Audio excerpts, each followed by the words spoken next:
So we're going to give a shout out to Ultimate Pro Body for suggesting that I actually read the article from December's 1988 Muscle and Fitness about the 1988 Mr. Olympia, which I did a video just of the photos and my own sort of commentary. So we're going to give this a try to see how this works. And if it's something that, seems to go over pretty good, then I'll go back and read all the other Mr. Olympia coverage reports. This one happens to be by Jeff Everson, who at the time was editor in chief. So let's give it a try. Lee Haney knows quite a lot about one particular story. It's the one that says that someday someone will defeat him and take his Mr. Olympia crown. Sorry, it's still the same old story. Lee Haney is Mr. Olympia again for the fifth time in a row, and he's $60,000 richer. While it's true the story's ending didn't change, the rest of the script did. However, to understand the 1988 Mr. Olympia, you must know the scripts of the past. As Harry Truman once said, the only thing new in the world is the history you don't know. Let's go back to 1965 and the start of it all. In 1965, Lyndon Johnson was president. He used to pick up his pet dogs by their ears and supported generals who said they saw a light at the end of the Vietnam Tunnel, even if that light was faint and flickering. Me? In 1965, I, like others, couldn't figure out what the Kingsmen were singing on Louie Louie. But I did know that Larry Scott was Mr. Olympia. In 1965, Joe Weider, alias Trainer of Champions, architect of the Beauties and Master Blaster, decided to create a physique Valhalla called the Mr. Olympia, a show where all the world and national champions could contest their muscle wars, where mortals could become immortal. Larry Scott became the first immortal when he won Joe's Mr. Olympia in 1965 and in 66. Of Scott, Rick Wayne wrote, "The gold lame trunks fit like a second skin. Top and bottom, Larry Scott is impeccably turned out. A Beau Brummel with muscles yet. Every blonde hair is exactly in place, and the teeth, when he flashes that Scott smile, are straight out of Fantasyland, the stuff of toothpaste advertisements, the essence of make believe." Larry didn't win the Mr. Olympia because of his teeth. He did win because his body looked like it was beautifully molded, with round lumps of clay strategically placed. Larry Scott set the first bodybuilding historical trend, and it was continued by Sergio Oliva, who won in 1967, 68, and 69. Oliva combined round masses of muscle with incredible proportions, narrow waist, huge chest girth, etc.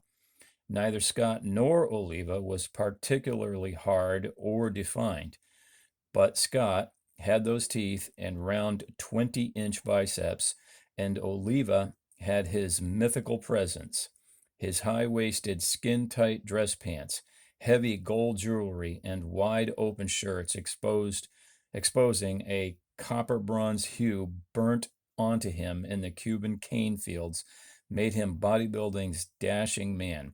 So be it. Although sheer size was still the order of the day, Oliva over Arnold in 1969, there were winds of change in the 70s. Arnold Schwarzenegger defeated the Myth in 1970, not because he was bigger, but because his overall muscularity and muscle quality were better. The Mr. Olympia was coming of age in 1970. Financially, things hadn't changed since 1966. First place winners still won $1,000. But tactics were introduced. Arnold spent a lot of time studying Oliva's poses. When Sergio, hit his strong poses, Arnold would ignore them and counter with 2 or 3 of his best. At one point, Arnold motioned for himself and Oliva to leave the stage. Sergio did, but Arnold feigned following and instead cranked out another series of shots at middle stage. To the crowd, it looked like Sergio was throwing in the towel. Arnold commanded the Mr. O from 1970 to 1975. Franco Columbu won in 1976, Mr. Olympia, but only by the hair of his chinny chin over Frank Zane. Some said Zane could only create a trend for himself, but this chemist of amino acid isomerism was the harbinger of guys like DeMay and Gaspari in terms of his hardness and ripped cuts. Zane won in 1977, 78, and 79. By all accounts, Arnold wasn't his huge self in Sydney in 1980. At 220 pounds, he was, in fact, more Frank Zane-like. Still, his overall grand appearance carried the day. In 1981, the Sardinian Samson Franco was on the mend from a horrible knee injury suffered when he, quote, ran with a 400-pound Kelvinator on his back in the world's strongest man contest. Franco took home the 1981 Mr. Olympia crown. Chris Dickerson's balance won out in London in 1982, and we went back to extreme muscle separation and striation when the Lion of Lebanon, Samir Banu, triumphed in Munich in 1983. In 1984, Crazy Eddie and Crazy Wayne held the Mr. O in New York City and raised the total purse to $100,000. When the best of the best lined up that night, it didn't take an Einstein or a Mannion to see that a 24-year-old South Carolinian named Lee Haney would win easily. With outlandish mass in his pectorals, traps, delts, and back, Haney soundly defeated Muhammad Makawi and Yusuf Vilkosh and won $50,000. In 1985, bodybuilding's Methuselah of muscle, Venerable Albert Beckles, came to Brussels, breathing fire at Haney's 20-inch neck. But when the smoke cleared, Haney wasn't even scorched, and all the others were reduced to mere smoldering ashes. 1986 and 1987 were supposed to be the years of upset. Instead, they were the years of hype. Neither the highly touted Iron Warrior Mike Christian nor the deadly Dragon Slayer Rich Gaspari could penetrate Haney's armor-plated pecs. Neither could the Titan Texas tyke Lee Labrada. So, what the Mr. Olympia script said was, we can accept some variants. We'll take the occasional rip-to-the-bone guys like Zane, or sometimes a smaller, more man like Franco or Chris Dickerson. But in the balance, give us the shapely but massive guy like Sergio, Arnold, and now Haney. Nonetheless, several competitors plan to circumvent Haney's overpowering mass with a different alternative for the judges to weigh in 1988. Not that there weren't going to be some massive guys. Ralph Mahler was 6'8" and 288 pounds.